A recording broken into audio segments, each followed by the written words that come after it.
আসসালামু আলাইকুম, সকলকে স্বাগতম সি প্লাস প্লাসের ভিডিও টিউটোরিয়ালে।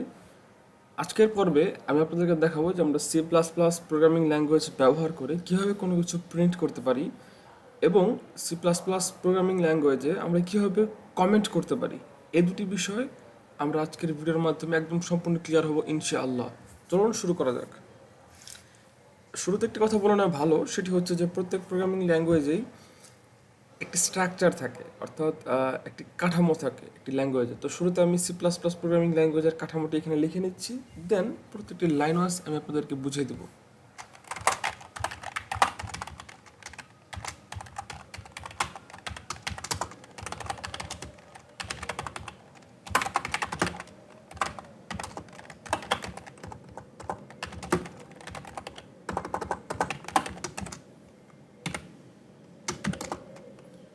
ওকে, এখানে আপনারা যতটুকু দেখতে পাচ্ছেন এতটুকুই হচ্ছে এই সি প্লাস প্লাস প্রোগ্রামিং ল্যাঙ্গুয়েজের একটি বেসিক কাঠামো। এখানে সর্বপ্রথম যে লাইনটা আমরা দেখতে পাচ্ছি সেটি হচ্ছে হেডার ফাইল হ্যাশ ইনক্লুড আইও স্ট্রিম। এই আইও স্ট্রিমের আই মানে হচ্ছে ইনপুট, ও মানে হচ্ছে আউটপুট স্ট্রিম। এখানে দেখতে পাচ্ছি ইউজিং নেম স্পেস এসটিডি মানে হচ্ছে স্ট্যান্ডার্ড। আর এখানে যে মেইন দেখতে পাচ্ছি এটা একটি ফাংশন, অর্থাৎ এটি হচ্ছে মেইন ফাংশন। আমরা কীভাবে বুঝবো কোনটি ফাংশন কি কোনটি ফাংশন নয়, এটি বোঝার সহজ একটি উপায় হচ্ছে যে আমরা এখানে খেয়াল করব যে যদি সামনে যে কোনো ওয়ার্ড থাকতে পারে, যে কোনো ফাংশনের নাম থাকতে পারে, বাট পরবর্তীতে একটি প্যারামিটার যোগ করার জন্য, অর্থাৎ একটি ফার্স্ট ব্রেকেট শুরু হবে এবং অবশ্যই একটি ফার্স্ট ব্রেকেট শেষ হবে। যদি এরকম কোনো ব্রেকেট আমরা দেখতে পাই এবং সামনে কোনো একটি নাম থাকে এবং ভিতরে কিছু লেখা থাকলেও থাকতে পারে, তবে বুঝে নেব আমরা এটি একটি ফাংশন। তো পরবর্তীতে ফাংশনের আলাদা ভিডিও থাকবে, সেখানে আমি বিস্তারিত ফাংশন আলোচনা করব। আচ্ছা, তাহলে কি আমরা বুঝলাম যে এতটুকু হচ্ছে একটি বেসিক স্ট্রাকচার একটি সি প্লাস প্লাস প্রোগ্রামিং ল্যাঙ্গুয়েজের। তো আমরা কোনো কিছু প্রিন্ট করতে চাচ্ছি, তো আমরা কীভাবে প্রিন্ট করতে পারি? এই ল্যাঙ্গুয়েজে কোনো কিছু প্রিন্ট করতে হলে আপনাকে অবশ্যই যে জিনিসটি লিখতে হবে সেটা হচ্ছে সি আউট। এই সি আউটের ফুল মিনিং হচ্ছে কনসোল আউটপুট। সি মানে হচ্ছে কনসোল এবং আউট মানে হচ্ছে আউটপুট। দেন আমাকে ডাবল লেজেন্ড সাইন ইউজ করতে হবে, দেন আমাকে একটি ডাবল কোটেশন ইউজ করতে হবে। এখানে এর ভিতরে ডাবল কোটেশনের ভিতরে আমি যা যা লিখব সেটি আমাকে আউটপুটে প্রিন্ট করে দেখাবে। আমি এখানে লিখছি কোড এবং সেমিকোলনের মাধ্যমে লাইনটা আমি এখানে শেষ করে দিচ্ছি। তো এখন আমি এই কোডটিকে যদি রান করাই তাহলে আমরা এই জিনিসটা একদম একদম ক্লিয়ারলি এখানে দেখতে পারবো যে কোডটি এখানে রান হয়ে গেছে। আমি কোডটি আবার রান করছি, তো এখানে আমরা দেখতে পাচ্ছি যে আমার এই কোড এখানে শো করছে, আমি এখানে যা লিখেছি। ওকে, চলুন আরও একটি মজার বিষয় দেখি। আমরা তো এখানে একটি লাইন এখানে প্রিন্ট করালাম, এরকম আরও একটি লাইন আমরা প্রিন্ট করতে পারি এখানে সি আউট। দেন এখানে আমি যে লাইনটি এখানে প্রিন্ট করতে চাচ্ছি সেই লাইনটি আমি চাইলে এখানে লিখতে পারি। সো আমি এখানে লিখতে পারি যে ব্ল্যান্ডেড। ওকে, আমি এখানে লিখে দিলাম ব্ল্যান্ডেড। চলুন কোডটি এবার আমরা রান করে দেখি কি হয়। কোডটি আমরা রান করলাম এবং এখানে দেখতে পেলাম যে কোড এবং ব্ল্যান্ডেড একসঙ্গে লেগে গিয়েছে। তো এই দুটির মাঝখানে আমি চাচ্ছিলাম একটি স্পেস আনার জন্য। তো সেক্ষেত্রে আমি কী করতে পারি? সেক্ষেত্রে আপনি এখানে একটি স্পেস দিতে পারেন এই কোডের পরে, অথবা এই ব্ল্যান্ডেডের আগে আপনি একটি স্পেস দিলে সেখানে স্পেসটি চলে যাবে। ওকে, আমি ব্ল্যান্ডেডের আগে একটি স্পেস দিয়ে কোডে রান করাচ্ছি। আবার কোডটি আমি যখন রান করালাম তখন আপনি দেখতে পেলেন যে এখানে একটি স্পেস চলে এসেছে।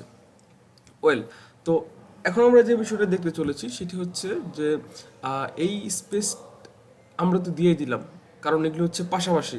সো এখন আমরা যাচ্ছি ওপর নিচভাবে কোনো কিছু প্রিন্ট করে যাচ্ছি। ওপর নিচভাবে কোনো কিছু প্রিন্ট করতে হলে আপনাকে এই ডাবল কোটেশনের ভিতরেই একটি ব্যাকস্ল্যাশ এন লাস্টে, অথবা আপনাকে এই শুরুতে একটি ব্যাকস্ল্যাশ এন লিখতে হবে। অথবা আপনি আরও একটি কাজ করতে পারেন, সেটি হচ্ছে যে এখানে ডাবল লেস দেন ইন্ডেল, আপনি এটি লিখে দিলেও আপনার জন্য সেই উপর নিচ হয়ে যাবে। চলুন আমি কোডটি রান করে দেখাচ্ছি। আমরা দেখতে পাচ্ছি যে এখন এখানে এই কোড এবং ব্ল্যান্ডেড এই দুটি উপর নিচ হয়ে গিয়েছে। সো আরও একটি জিনিস আমাদের দেখানো বাকি আছে, সেটি হচ্ছে যে কীভাবে আমরা কমেন্ট আউট করতে পারি। অর্থাৎ সি প্লাস প্লাস প্রোগ্রামিং ল্যাঙ্গুয়েজে কীভাবে আমরা বিভিন্ন ধরনের কমেন্ট ইউজ করতে পারি, এই ধরনের যত সংখ্যক বিষয়গুলো রয়েছে।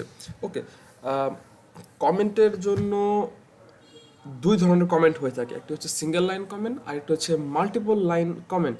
তো সিঙ্গেল লাইন কমেন্ট কীভাবে করতে পারেন? সিঙ্গেল লাইন কমেন্টের জন্য আপনি জাস্ট ডাবল স্ল্যাশ দিয়ে এরপর আপনি আপনার আপনার যে মেসেজ বা আপনি যেটা কমেন্ট করতে চাচ্ছেন সেটা আপনি এখানে লিখতে পারেন। ওয়েল, সো আমি যেটি সিঙ্গেল লাইন কমেন্ট এখানে লিখেই ফেললাম। তো এখন আমরা দেখবো হচ্ছে যে একটি মাল্টিপল লাইন কমেন্ট আমরা কীভাবে ইউজ করতে পারি।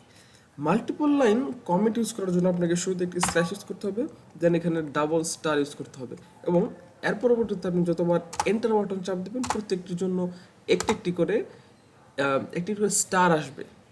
এবং যখন আপনি কমেন্টটি শেষ করতে যাবেন তো সেক্ষেত্রে আপনাকে এই একটি স্পেস কেটে দিয়ে এখানে জাস্ট একটি আর কি স্ল্যাশ সাইন দিলেই হয়ে যাবে। সো আমরা দেখতে পারলাম একটি হচ্ছে মাল্টিপল লাইন কমেন্ট। তো কমেন্ট আমরা কীভাবে লিখবো, এখানে আপনি ইচ্ছা মতো লিখতে পারেন যে আমি লিখছি হচ্ছে ব্ল্যান্ডেড কোড, দেন এর নিচের লাইনে আমি লিখছি যে কোড ইন হার্ট। এটি হচ্ছে মাল্টিপল লাইন কমেন্ট। তবে একটি গুরুত্বপূর্ণ কথা এখনই বলে নেই, কারণ সেটি হচ্ছে যে আপনি কমেন্ট কি, কমেন্ট এমন একটি জিনিস যেটি আপনি কোডের যে কোনো লাইনে যে কোনো জায়গায় ইউজ করতে পারেন, তবে সেটি কোডে কোনো রকম ইফেক্ট ফেলবে না। অবশ্যই এই জিনিসটা মাথায় রাখতে হবে যে কমেন্ট কোডের যে কোনো জায়গায় হতে পারে, কিন্তু সেটি কোডের উপর কোনো রকম ইফেক্ট ফেলবে না। আশা করি এতটুকু বুঝতে পেরেছেন। আজকের টিউটোরিয়ালটি এতটুকুই ছিল। এতক্ষণ সাথে থাকার জন্য অসংখ্য ধন্যবাদ। আসসালামু আলাইকুম।